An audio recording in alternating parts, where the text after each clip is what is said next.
नमस्कार दोस्तों, मैं कुंदन कुमार आप सभी का स्वागत करता हूं आपके अपने YouTube channel study with Kundan पे। दोस्तों, हमने हाइट एंड डिस्टेंस के अभी तक 2 पार्ट देख चुके हैं। दोस्तों, मैंने आपको हाइट एंड डिस्टेंस के पहले पार्ट में बताया था कि इसमें जो होता है ट्रिग्नोमेट्री का ये वेस्ट चैप्टर है। अगर आप ट्रिग्नोमेट्री आपके समझ में नहीं आ रहा है तो हो सकता है कि ये चैप्टर आपसे कुछ बाउंस जाए।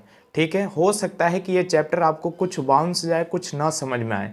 लेकिन दोस्तों, मैं फिर भी एक बार शुरू से आपको बताना चाहता हूँ एक बात कि देखिए, अगर आपको ट्रिग्नोमेट्री के फंक्शन नहीं याद है या नहीं आते हैं तो कोई बात नहीं, पर मेरे दोस्त 2-3 चीज़ इसमें मेन ध्यान आप क्या रखिएगा कि ट्रिग्नोमेट्री के 3 फंक्शन साइन, कॉस और टेन, ये तीनों आपको ध्यान में रहना ही चाहिए। उसके बाद जहाँ तक बात आ गई डिग्री मान की, तो 30, 45 और 60 ये तीनों का भी मान आपको पता होना चाहिए, तभी जाके आप हाइट एंड डिस्टेंस के सवालों को सॉल्व कर पा रहे होंगे और सवाल को समझ पा रहे होंगे।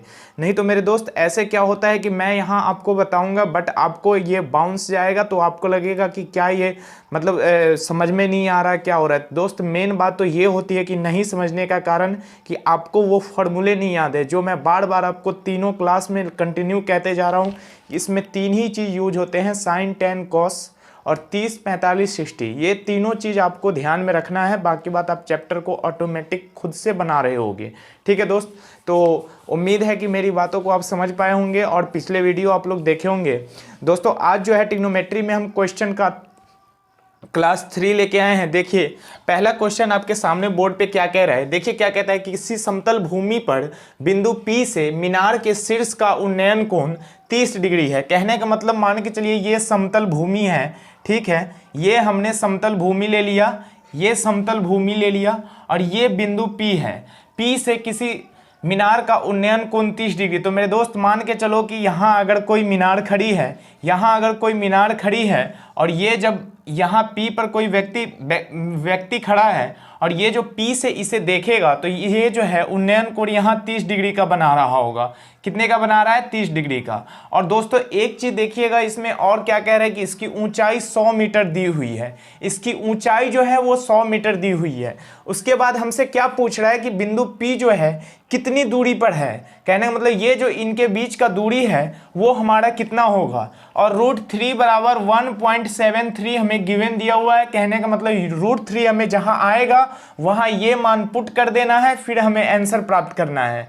और दोस्तों देखिएगा, ये जो 30 डिग्री का कोण, मैं एक बार और आपको क्वेश्चन को रिकॉल कर दूं कि क्या कह रहा है कि किसी समतल भूमि पर बिंदु P से, ये हमारा समतल भूमि हो गया, ये बिंदु P हो गया, P से मीनार के शीर्ष, मीनार हमारा ये हुआ और इसके शीर्ष को मिलाने वाली रेखा 30 डिग्री का कोण, जो ये उन्नयन कोण बना रहा है ये 30 डिग्री का बना रहा है। ठीक है, यदि मीनार 100 मीटर ऊंची हो तो मीनार के तल से बिंदु P की दूरी क्या होगी। ये 100 मीटर दिया हुआ, ये हमें बेस पूछ रहा है, बेस हमसे पूछ रहा है। तो दोस्तों जैसा कि मैं कंटिन्यू 2 वीडियो में बताते आ रहा हूं कि जब हमें लंब दी हो और बेस निकालना हो तो दोस्त हम टेन का यूज करते हैं। तो देखिएगा यहाँ मैं क्या करूँगा, टेन थीटा की जगह यहाँ 30 डिग्री दिया हुआ है तो टेन 30 डिग्री बराबर 100 बाई b आ जाएगा, 100/b आ जाएगा। जब दोस्त इतना हमारा आया और हम 10 का मान यहाँ पुट करेंगे, 10 का मान हमारा होता है 30 डिग्री का 1/√3। तो जब हम 1/√3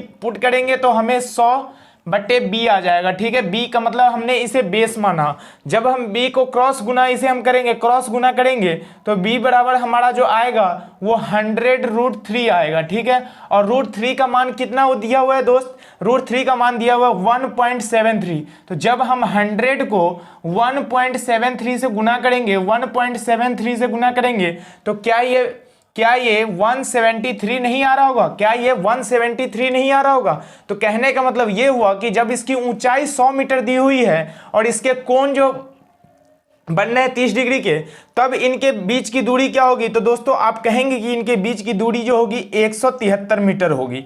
इनके बीच की जो दूरी होगी 173 मीटर होगी।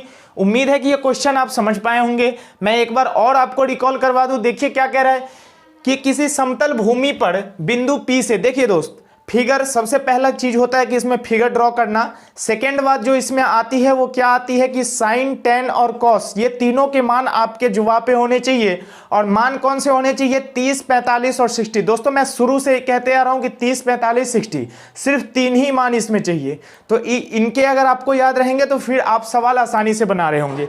दोस्तों देखिएगा, उसके बाद हमें √3 का मान जो है 1.73 हमें दिया हुआ है, गिवन कर दिया हुआ है। कहना मतलब 1.73 हमें ले लेना है जब √3 हमें आएगा।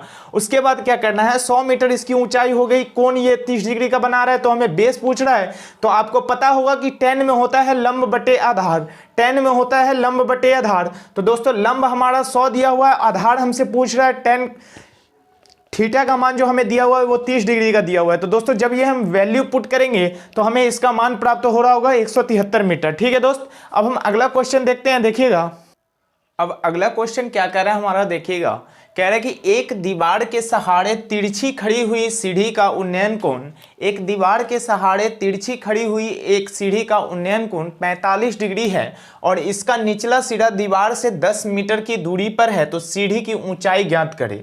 तो सबसे पहले हम क्या करेंगे कि एक दीवार बनाएंगे। दोस्तों जब हम यहाँ एक दीवार बनाएंगे, दीवार की क्या ऊंचाई दी हुई है हमें पता नहीं है, दीवार की क्या ऊंचाई दी हुई है हमें जानकारी में नहीं है।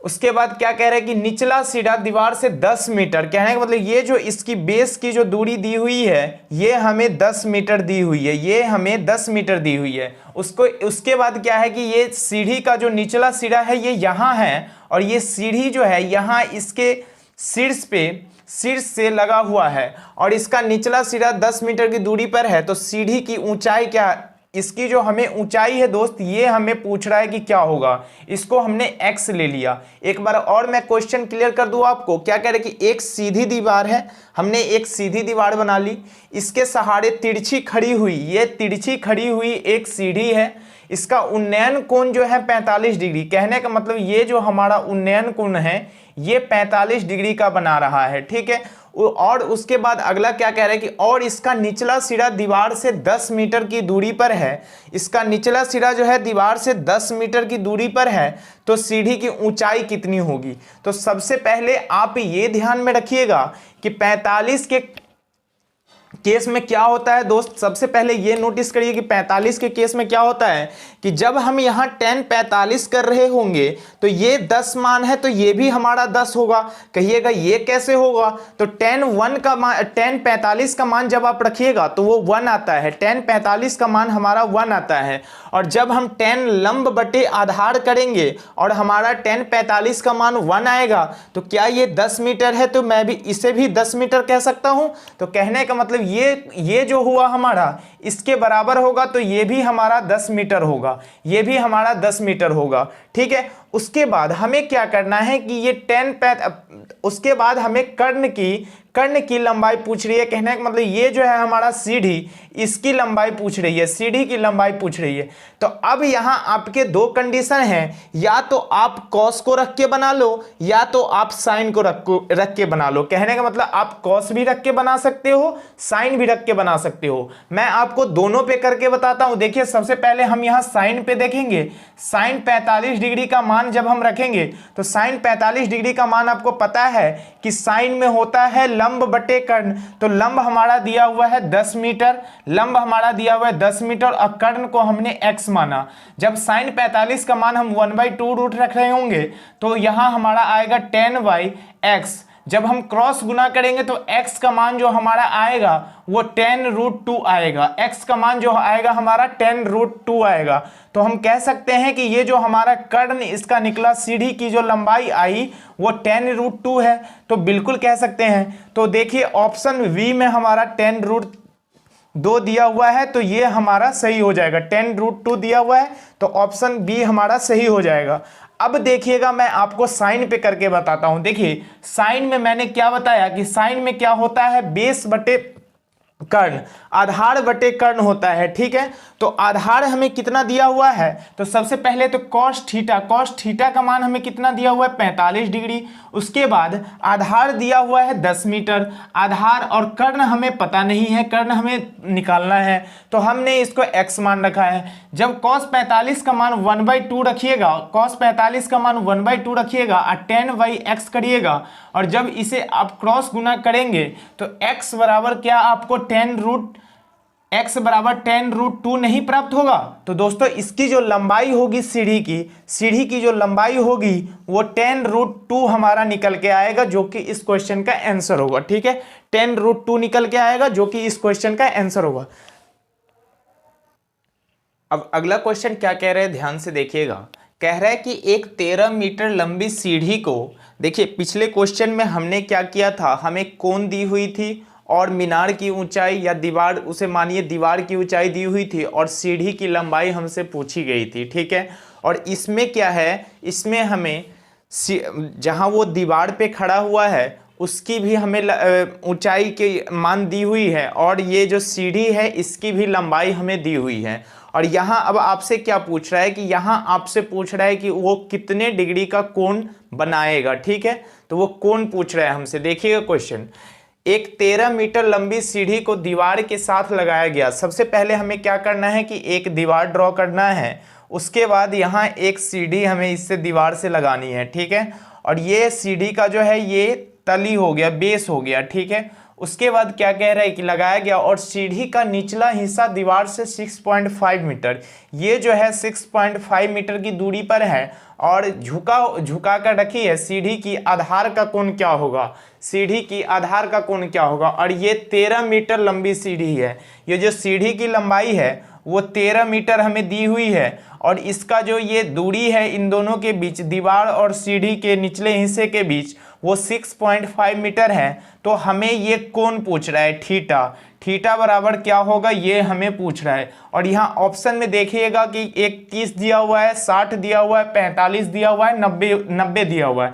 तो सबसे पहले तो 90 इसमें होता नहीं है, इसको हम यहाँ से काटेंगे। उसके बाद बचा हमारा 3 ऑप्शन। अब देखिए क्या होगा कि यहाँ आपको जब ये थीटा निकालना है तो आप देख रहे होंगे कि ये हमारा बेस दिया हुआ है, ये हमारा कर्ण दिया हुआ है, ये हमारा कर्ण दिया हुआ है। तो हम क्या करेंगे, यहाँ कॉस थीटा लगाएंगे। कॉस थीटा कितना है हमें पता नहीं, थीटा हमें निकालना है।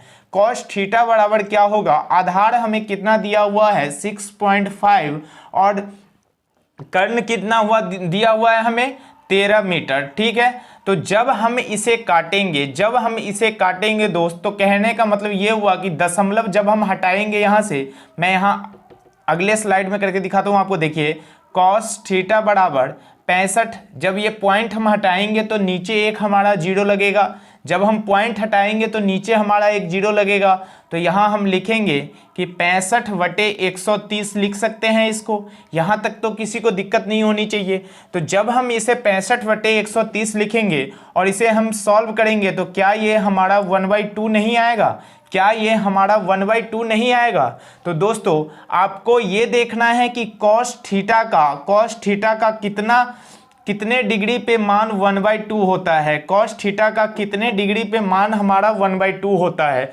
तो आप कहेंगे कि कॉस 60 का मान जो होता है, कॉस 60 का जो मान होता है वो हमारा 1/2 होता है। तो यहाँ हम कहेंगे कि कॉस 60 बराबर 1/2 हमारा आएगा। तो दोस्तों यहाँ जो हमारा थीटा निकल के आएगा वो 60 डिग्री निकल के आएगा। कितना निकल के आएगा 60 डिग्री। तो इस क्वेश्चन का जो आंसर है वो क्वेश्चन का आंसर बी हो जाएगा, 60 डिग्री। कहने का मतलब मैं एक बार और आपको बता दूं, देखिए कि अब आपको क्या दिया हुआ है कि आपको सीढ़ी की लंबाई भी दी हुई है, मीनार की ऊंचाई भी दी हुई है। पिछले वाले क्वेश्चन में हम देख रहे थे कि हमें सीढ़ी का जो कोण बना रहा है उसके कोणों का मान दिया हुआ था, दीवार की ऊंचाई दी हुई थी और सीढ़ी की ऊंचाई हमसे पूछ दी गई थी। तो वो जब आपसे उस टाइप के क्वेश्चन पूछे जाएंगे तो आप उस तरह से बनाएंगे। और दोस्तों जब आपको दीवार की लंबाई और सीढ़ी की लंबाई दोनों दे दे और आपसे थीटा पूछे कि थीटा का मान कितना होगा, तो दोस्तों उसके लिए हम इसका यूज करेंगे, ठीक है। देखिए क्या होता है, ये कोई फॉर्मूला नहीं है जो मैं आपको कहूंगा कि आप रटिए, ध्यान में रखिए।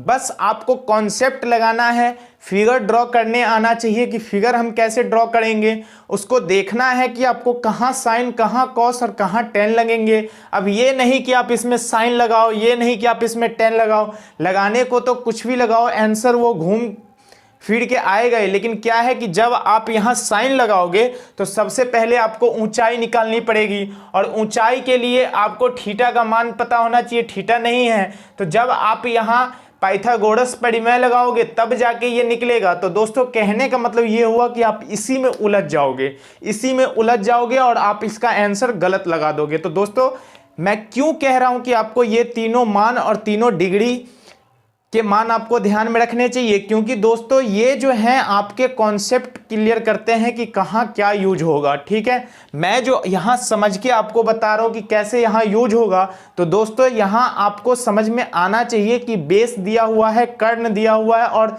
कर्ण दिया हुआ है और हमसे थीटा पूछा है। ठीक है, तो हम अगला क्वेश्चन देखते हैं। देखिएगा अगला क्वेश्चन हमारा क्या कह रहा है, अगला क्वेश्चन क्या कह रहा है हमारा, देखिएगा। कह रहा है कि एक 32√3 ऊंचाई के एक टावर के शीर्ष से एक इमारत के पाद का अवनमन कोण। सबसे पहले ये देखिए कि यहाँ क्या कह रहा है, एक टावर कह रहा है, उसके बाद एक इमारत कह रहा है। कहने का मतलब इसमें दो सब्जेक्ट दिए हुए हैं, दो कर्ता इसमें है, एक इमारत है, एक हमारा टावर है।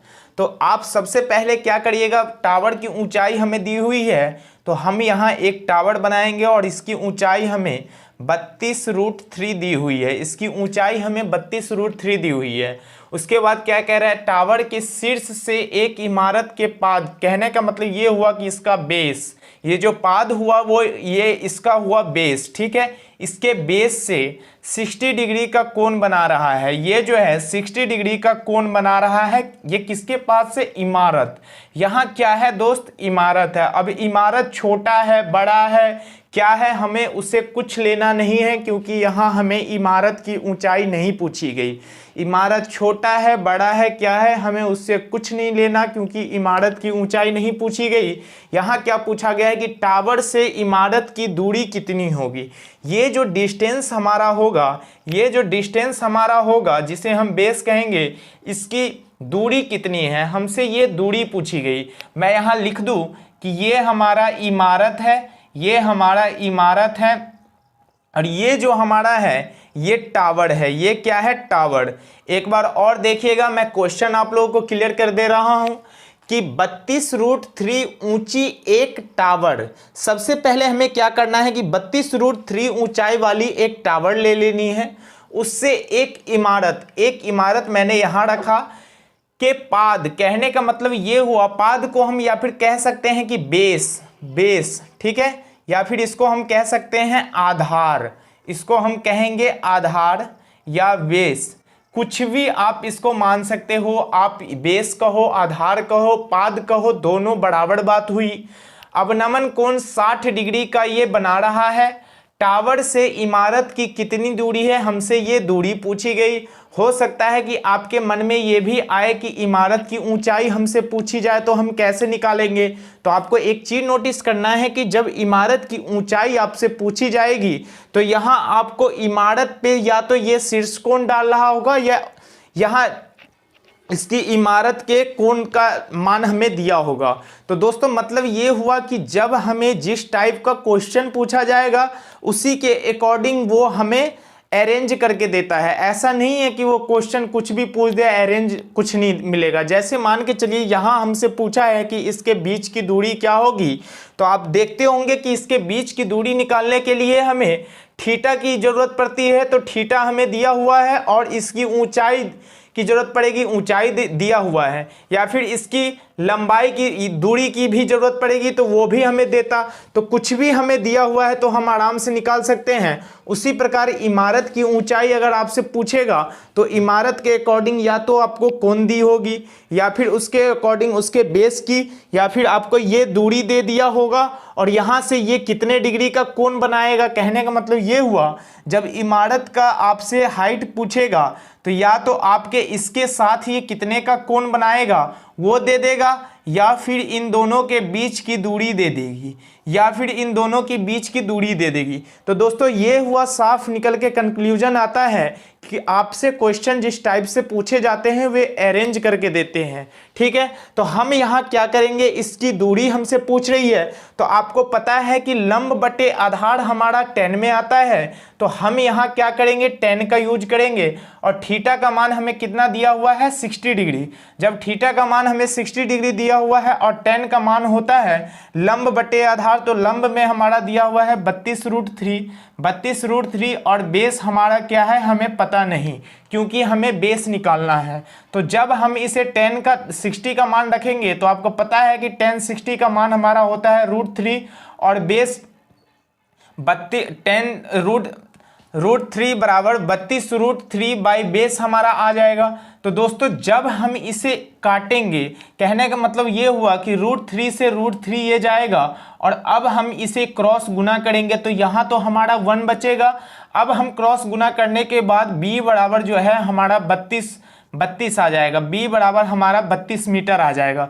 तो दोस्तों हम कह सकते हैं कि इन दोनों के बीच की जो दूरी है वो हमारा 32 मीटर आएगा। एक बार और मैं आपको क्लियर कर दूं कि एक टावर की ऊंचाई दे दी हुई है, उसके बाद आपसे क्या कह रहा है कि वो एक इमारत के पाद, कहने का मतलब उसके जड़, ये जो इसके जड़ है इमारत, ये तो इमारत खड़ा है और इसका जो जड़ है नींव है उस पे ये 60 डिग्री का कोण बना रहा है, वो भी अवनमन कोण।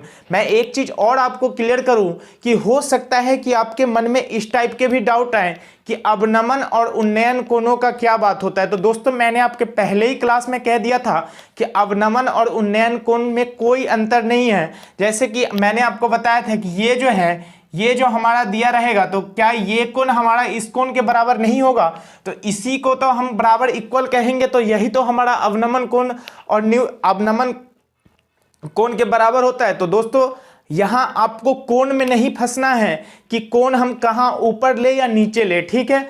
उसके बाद ये 60 डिग्री हमने ले लिया, वे भी ऐसे भी क्वेश्चन में कह रहा है कि पाद में, कहने का मतलब ये हुआ कि इसके जड़ बेस में 60 डिग्री का कोण बना रहा है, ठीक है।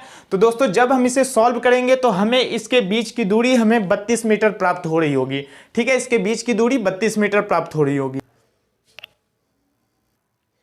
अगला क्वेश्चन क्या कह रहा है मेरे भाई, देखिएगा अगला क्वेश्चन हमारा क्या कह रहा है कि एक मंच के ऊपर से, मान के चलिए कोई मंच दी हुई है, उसके ऊपर से 50√3 मीटर की दूरी पर एक टावर के शीर्ष का उन्नयन कोण 30 डिग्री है। यदि टावर की ऊंचाई 60 मीटर है तो मंच की ऊंचाई कितनी होगी। मैं एक बार और क्वेश्चन आपको रिकॉल कर दूं, क्या कह रहा है कि मंच के ऊपर से 50√3 मीटर दूरी पर एक टावर के शीर्ष का उन्नयन कोण 30 डिग्री है। यदि टावर की ऊंचाई 60 मीटर है तो मंच की ऊंचाई कितनी होगी। तो सबसे पहले हमें क्या करना है कि यहाँ एक मंच ड्रॉ कर लेना है। यहाँ एक मंच की हाइट बना दी मैंने। अब क्या कह रहा है कि मंच के ऊपर से 50√3 मीटर की दूरी, कहने का मतलब मंच के ऊपर से जो ये जो जाएगा कौन बनाएगा, मंच के ऊपर से जो बनाएगा, ये मंच के ऊपर से जो ये बनाएगा, इसके बीच की जो दूरी है वो हमें 50√3 दी हुई है। कहने का मतलब आप इसे नीचे से भी ले सकते हो। ये जो हमें बेस दिया हुआ है इसका 50√3 है, ये जो बेस दिया हुआ है 50√3 है। ये मंच और टावर के बीच की दूरी हमें दी हुई है, ये मंच और टावर के बीच की दूरी हमें दी हुई है। तो हम या यहाँ इसे 50√3 मान ले या फिर हम इसे यहाँ 50√3 मान ले। दोस्तों बात बराबर होगा, तो इसलिए मैंने इसके बेस से आपको डिनोट किया ताकि आपको बता दूं कि इसके बेस में जो 50√3 दिए हुए हैं वही बात हमें यहाँ कह रहे हैं कि मंच के ऊपर से। तो यहाँ घबराने वाली बात नहीं है कि मंच के ऊपर से कह दी तो ये क्या होगा, ये भी हमारा बेस ही होगा क्योंकि ये जो होगा इसके इक्वल होगा। अब क्या कह रहे हैं कि ये क्या है, टावर, और ये हमारा मंच है। मंच की ऊंचाई से जो है ये टावर का उन्नयन कोण 30 डिग्री का है। तो ये जो टावर का उन्नयन कोण होगा मंच के साथ वो 30 डिग्री का होगा। कितने डिग्री का होगा, 30 डिग्री का। तो अब क्या कह रहा है कि यदि टावर की ऊंचाई, इसकी हमें टोटल ऊंचाई दी हुई है, इसकी हमें टोटल ऊंचाई 60 मीटर दी हुई है, तो कह रहा है कि मंच की ऊंचाई क्या होगी, इसकी ऊंचाई हमें पूछ रहा है, एच क्या होगी, इसकी मंच की जो है ऊंचाई हमसे पूछ रही है। दोस्तों यहाँ एक चीज़ देखिएगा, आपको दो चीज़ गिवन किए हुए हैं, एक तो मंच दे दिया हुआ है और एक टावर की ऊंचाई दे दिया हुआ है। अब क्या कह रहा है कि इनका शीर्ष कोण जो है टावर के साथ 30 डिग्री का बन रहा है, तो इस मंच की ऊंचाई कितनी होगी, मंच की ऊंचाई कितनी होगी। तो सबसे पहले क्या करना है मेरे भाई कि हमें इसकी हाइट, हमें जो है इसकी हाइट निकाल लिए, यहाँ से जहाँ से मंच का बेस इसको छूता है वहाँ से हमें इसकी हाइट निकालनी है, फिर जाके हमें ये 60 से माइनस करेंगे तो इस मंच की ऊंचाई आ जाएगी।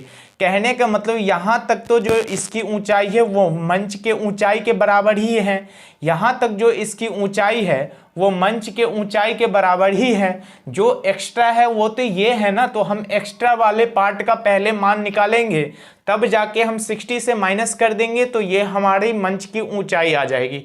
तो दोस्तों देखिए, इसकी हाइट निकालने के लिए हमें दो चीज़ की आवश्यकता होती है, वो एक कोण का और एक उसके बेस का, या फिर किसी भी एक साइड एक भुजा के मान का, तो वो हमें गिवन किया हुआ है। अब हम क्या करेंगे मेरे दोस्त, देखिएगा यहाँ जो है हमें 10 की फॉर्मूला लगेगी। 10 क्यों लगेगी आप ये समझिए। देखिए 90 के सामने की भुजा मैंने आपको बताया था कि ये हमेशा कर्ण कहलाएगी, ये हमेशा कर्ण कहलाएगी, 90 के सामने वाली भुजा हमेशा कर्ण कहलाएगी। ठीक है, तो जब ये हमारा कर्ण हो गया तो क्या ये हमारा लंब नहीं होगा, क्योंकि थीटा के सामने वाली भुजा मैंने आपको लंब बताया हुआ था और थीटा से सटे हुए भुजा को हम बेस कहते हैं, आधार कहते हैं। तो अब हम क्या करेंगे, 10 से थीटा का मान हमें दिया हुआ है 30 डिग्री और 30 डिग्री हमें दिया हुआ है। अब क्या करेंगे, लंब, लंब हमें पता नहीं है तो हम इसे x मानेंगे और हमें आधार दी हुई है 50√3, तो यहाँ हम 50√3 रख देंगे। अब जब हम 10 का मान पुट करेंगे तो वो हमारा आएगा 1/√3, 1/√3 बराबर x/50√3 आएगा। ठीक है, तो यहाँ से हम √3 से √3 को काट रहे होंगे, तो जब हम क्रॉस गुना करेंगे तो दोस्तों x बराबर जो हमारा आएगा, x बराबर हमारा आएगा वो 50 मीटर के बराबर आ जाएगा। x बराबर जो हमारा आएगा, जो हमने इसको x माना था वो हमारा 50 मीटर के बराबर आ गया। तो अब हम क्या इसकी मंच की ऊंचाई नहीं निकाल सकते, क्योंकि टावर की यहाँ तक की हाइट हमें पता चल गई ये है 50 मीटर, यहाँ तक की हाइट हमें पता चल गई ये है 50 मीटर, और ये पूरी हाइट जो दी हुई है वो 60 मीटर दी हुई है। तो क्या हम 60 में से 50 जब घटाएंगे तो हमें मंच की हाइट नहीं प्राप्त होगी। तो हम यहाँ मंच की हाइट के लिए, मंच के हाइट के लिए 60 में से जब हम 50 को घटाएंगे तो इसका हाइट आ जाएगा 10 मीटर, जो कि इस क्वेश्चन का हमारा आंसर होगा। ठीक है, 10 मीटर जो कि इस क्वेश्चन का आंसर होगा। एक बार और मैं क्लियर आपको कर दूं कि देखिए क्या गिवन किया हुआ है कि मंच के ऊपर से 50√3 मीटर की दूरी पर, ये मंच का हमारा हाइट हो गया, इसके ऊपर से 50√3 की दूरी पर एक टावर है, एक टावर दिया हुआ है जो इससे 50√3 के दूरी पर है। शीर्ष का उन्नयन कोण 30 डिग्री का बन रहा है। यदि टावर की ऊंचाई पूरी हमें 60 मीटर दी हुई है तो मंच की ऊंचाई हमसे पूछ रही है, तो यहाँ जितनी हाइट मंच की होगी यहाँ उतनी हाइट हमें इस टावर का पहले ले लेना है और फिर बाकी जो बचेगा उसका मान हमें प्राप्त कर लेना है। तो जब हम इसका बचे हुए भाग का मान प्राप्त करते हैं तो वो हमें 50 मीटर प्राप्त होता है। तो क्या हम 60 में से 50 घटाते हैं तो हमें मंच का हाइट नहीं पता चलेगा? तो बिल्कुल पता चलेगा। तो दोस्तों मंच की जो हाइट होगी हमारी 10 मीटर होगी। ठीक है, उम्मीद है कि यहाँ तक की आप क्वेश्चन समझ पाए होंगे, यहाँ तक की बातें आप समझ पाए होंगे। दोस्तों देखिए होता क्या है, इसमें मेनली आपको थोड़े से कंसेंस होके समझने पड़ते हैं, थोड़े से कंसेंस होके देखने पड़ते हैं। इसमें कहाँ क्या टेन लगाना, कॉस लगाना और साइन लगाना। मैं बार बार शुरू से ही चैप्टर में ये चीज़ क्यों बोलता आ रहा हूँ, क्योंकि जब तक आपको ये तीनों चीज़ ध्यान नहीं है तब तक दोस्त आप ये चीज़ ना ही समझ पाओगे, ना ही आप इसे सॉल्व कर पाओगे। और दोस्तों जो बता रहा होगा वो भी आपको बकवास लगेगा, क्योंकि दोस्त आप वो क्वेश्चन समझ ही नहीं पाओगे, क्योंकि आपको वैल्यू ही नहीं पता होगी। इसीलिए तो मैं पहले ट्रिग्नोमेट्री करवाया था, क्योंकि ट्रिग्नोमेट्री करने के बाद आप ये हाइट एंड डिस्टेंस आसानी से समझ पाएंगे। तो दोस्तों उम्मीद है कि यहाँ तक की क्लास आपको अच्छी लगी होगी। अब दोस्तों जो है हमारा हाइट एंड डिस्टेंस के अब हमारे जितने भी टाइप के क्वेश्चन इसमें बनते हैं मैंने आपको करवा दिए। अब जो है हम अगला टॉपिक लेके आएंगे। तो उम्मीद है कि यहाँ तक की क्लास आपको पसंद आई होगी। मिलते हैं हम नेक्स्ट वीडियो में।